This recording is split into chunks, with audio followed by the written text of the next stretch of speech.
Hello and welcome again to Redacted Nuisance, that 10 to 12, 15 minutes of monologuing on Tinternet, which you have run into. Thank you for running into it. Which is recorded in one take, uploaded pretty much straight away, scheduled, and then I get to listen back to it about the same time you do. This is completely unedited and comes with the least production values I can get away with. Hey, I'm Dr. J. Use they as a pronoun. I'm a person on the internet. I identify as queer. Identify as my gender is transgressive, non-binary, genderqueer. And this is important for what I'm going to talk about. And why is it called redacted nuisance and not queer nuisance, which would be a lot more obvious given I usually describe myself as a queer nuisance?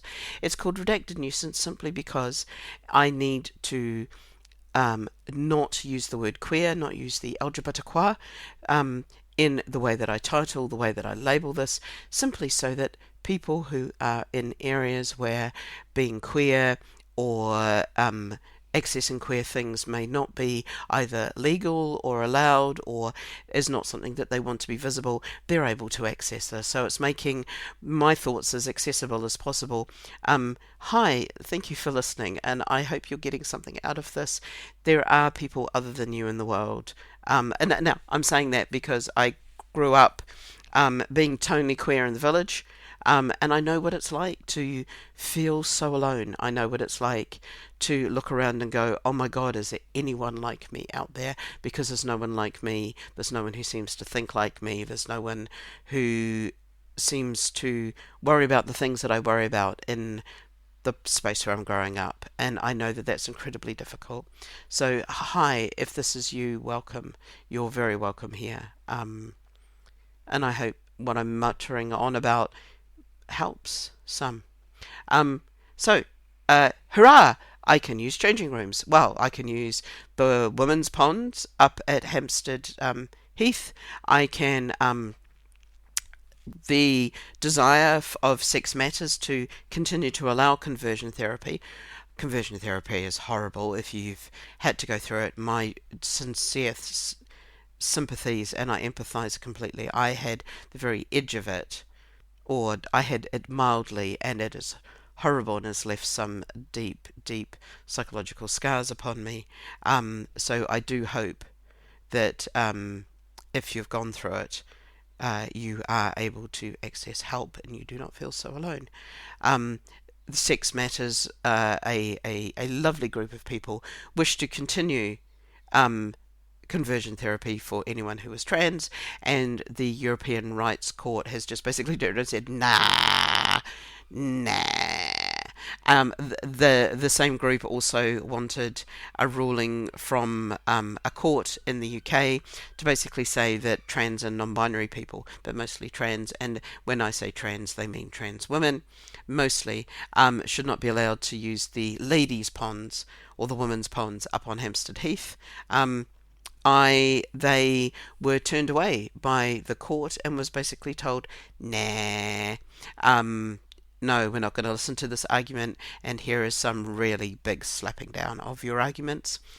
And the consultation that London City had done, who are the owners of the ponds, had done about the ponds and the ponds usage, had shown something like 90% of the people who use the ponds are completely happy where they are, and of the remaining people were either like, yeah, I don't really care, or there was a very, very, very tiny minority who were basically the Sex Matters group, who basically went, yeah, there are people in the changing rooms who may have bodies that are not like ours, and we don't understand this whole people just want to get changed.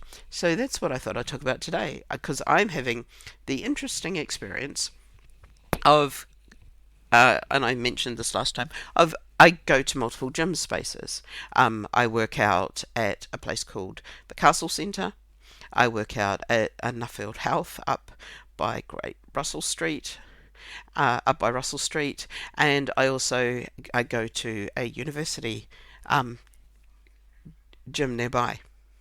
Now, at the university gym, I tend not to get changed that often. I just store my bag and pull on a jumper. Some of that is because I've realized for a lot of the students there, I'm the first non-binary person that they're ever running into. And if I'm in any of the gender changing rooms, it's a little bit tricky. And there are some individual changing rooms, and I tend to use those. And the individual changing rooms are in an area that is basically marked as there is no gender here. There is no gender, there's just some lockers and some changing rooms, and you do you, babe, which I kind of like. And I've even spoken to the staff, um, just because there was a comment made of somebody being like, "Oh, I didn't realize," kind of moment as they walked into the changing rooms. Now, one of the things that you may need to understand that comment, my gender can be read by others, so people will look at me and they will, like reading a sentence, they will read my physical embodiment of this physicality and my clothing, etc., my hairstyles and that, and they will, in their mind, go, man, woman, not sure. That is reading my gender. I don't attempt to pass as anything. I'm not attempting to look very masculine or very feminine in any way.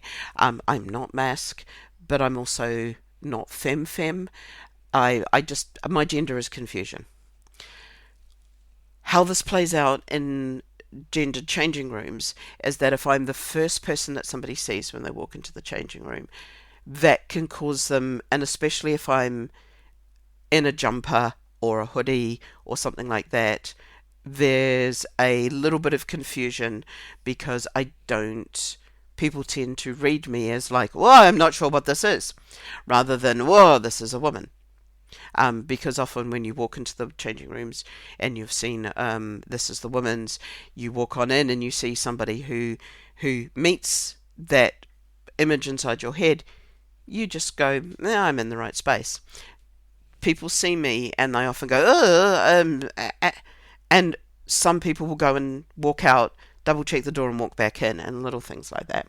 So what I tend to do is when I use those spaces, I tend to ensure that I'm one of the last people that people see. I am changing the furthest away from the door, out of the direct line of sight as people come in. There's a whole little technique that I've worked up over the years.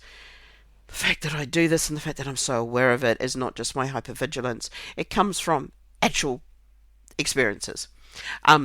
So that's one little piece. Now, so at the university changing rooms, it's a lot of young people. There's lots of individual cubicles. There's very little nudity. In the castle changing rooms, now I'm in the wet changing room. So people are getting in and out of wet togs. Now, I got taught to get changed in a changing room by my father. This is because my dad used to take us swimming, and he would just... I was a dreamy child. I was a child. I never understood that time happened. I would get lost following a beetle for 20 minutes. And my dad would basically come storming on in and demand why I was standing there freezing to death in my wet togs. And I hadn't even started to get dressed, and I'd be like, there was a beetle. And the poor man must have just about had severe meltdowns multiple times. Like, what do I do with this lovely child who is just so oblivious to so many things? So basically, I got taught, you get in there, you get your wet togs off, you get yourself dry as possible, you put your dry clothes on. You do that as quickly as possible. You don't faff around, and if you're caught faffing around, you're in trouble. Yeah. There's you just get out of the wet things, you get dry, you put on the warm things, and you be out the front in 5 minutes, and I'll comb your hair. So I'm very fast. I very fast at getting dressed. I'm one of the few people who won't use the shower cubicles or the 2 or 3 individual changing cubicles. Will just turn my back to the room, dry the top, get the top dry, put on something warm, do the bottom, put on something warm, and I'm done. I don't play the dance of the towel or anything like that. Even for a whole group of people who are menopause adjacent, that puts me slightly on the edge of what tends to happen in that changing room. A lot of the women will use the individual changings spaces and things like that. There's a lot of people who come from cultures where modesty, and they wear modesty garb within the swimming pool and that. So I completely understand, and I make sure to ensure that I'm as modest as possible with my quick there. That attitude. So there's nudity, but it's very controlled, constrained nudity. People don't faff around. Nobody faffs around a lot. There's lots of talk in that, um, and it's usually after classes. The posh place. Oh my God! I have not seen so much nudity and so much nakedness. These women just wander around completely naked for 15, 20 minutes, faffing around, moving their clothes from one space to another, just butt naked, not a care in the world, and will occasionally play the dance with the towels. Now, I'm saying this, and I'm not.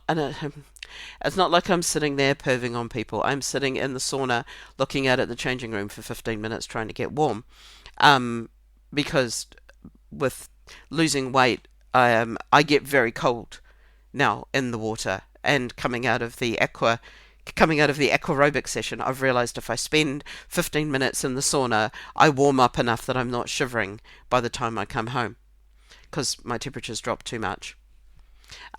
So I'm sat there in a nice warm room, just watching the world go by, and just watching the world go by, I'm like, there is just such a different culture. Now, in both changing rooms, in both changing rooms, I'm kind of a bit of an oddity. My body is not quite that typically female in some ways. I have a body that's got almost no waist and no hips. I'm lots of shoulders, a little bit barrel chested. I don't have large breasts. The breasticles, well, don't have large breasticles. The breasticles are there, but they're not exceptional in any way. Um, I've got a bit of a belly. I've got a very male. I've got in some ways quite a male patterned body, in a lot of senses. Um, I do not have. I do not match what people sometimes expect. Nobody comments in either space. The way that I get dressed and undressed, nobody comments. Um, nobody seems to notice. But I find it really interesting the way that mostly white, and I use white, and with a very, very clear, almost pejorativeness there, mostly white, middle class, middle aged women, um, just feel free to take up space in a way that women of similar age who come from different cultures, different ethnic backgrounds, and do not feel that they can take up the same space in the two different changing rooms. And the very young women do not take up space at all. They minimize themselves completely. And I just thought that was an interesting little observation from somebody who is now hopefully allowed to use all the different changing rooms that I do, with while being openly non-binary, while being open. I'm open to people about the fact that I use they as a pronoun. It's all over. There's big pronoun badges on my jacket and on my gym bag. Um, there's also like that problem, like I said, of people reading my gender and looking at it and just going, you confuse me. And it's like, why, yes, that is in fact the idea. So yeah.